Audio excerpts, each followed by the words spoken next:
Assalamualaikum warahmatullahi wabarakatuh. Perkenalkan, nama saya Lina Yulianti dari semester 3A. Di sini saya akan mereview materi pada mata kuliah Hukum Administrasi Negara dengan dosen pengampu Dr. Haji Dedi Mulyadi SHMH beserta asisten dosen Dr. M. Rendi Aridayandi SHMH. Nah, jadi pada pertemuan kelima ini melanjutkan pembahasan sebelumnya mengenai instrumen pemerintahan. Peraturan perundang-undangan, peraturan merupakan hukum in abstrakto atau genera norma. Sifatnya mengikat umum dan tugasnya adalah mengatur hal-hal yang bersifat umum.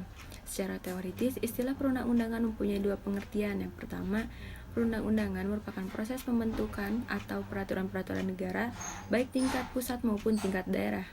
Perundang-undangan adalah segala peraturan negara yang merupakan hasil pembentukan peraturan-peraturan, baik di tingkat pusat maupun di tingkat daerah. Nah, lalu ada pun ciri-ciri pengaturan perundang-undangan. Yang pertama, peraturan perundang-undangan bersifat umum dan komprehensif. Lalu yang kedua, peraturan perundang-undangan bersifat universal. Ia dapat diciptakan untuk menghadapi peristiwa-peristiwa yang akan datang yang belum jelas bentuk konkretnya. Dan ia memiliki kekuatan untuk mengoreksi dan memperbaiki dirinya.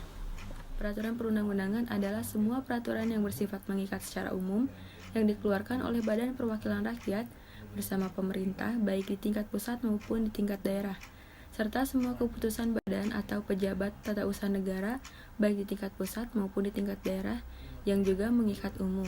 Sedangkan menurut pasal 1 angka 2 Undang-Undang Nomor 10 Tahun 2004 tentang pembentukan perundang-undangan, bahwa yang dimaksud dengan peraturan perundang-undangan adalah peraturan tertulis yang dibentuk oleh lembaga negara atau pejabat yang berwenang dan mengikat secara umum. Peraturan perundang-undangan yang bersifat mengikat secara umum disebut juga istilah undang-undang dalam arti material, yaitu semua hukum tertulis dari pemerintah yang mengikat umum. Berdasarkan kualifikasi norma hukum tersebut, peraturan perundang-undangan itu bersifat umum abstrak, dicirikan oleh unsur-unsur. Yang pertama, waktu, tidak hanya berlaku pada saat tertentu. Lalu tempat, tidak hanya berlaku pada tempat tertentu. Orang, tidak hanya berlaku bagi orang tertentu.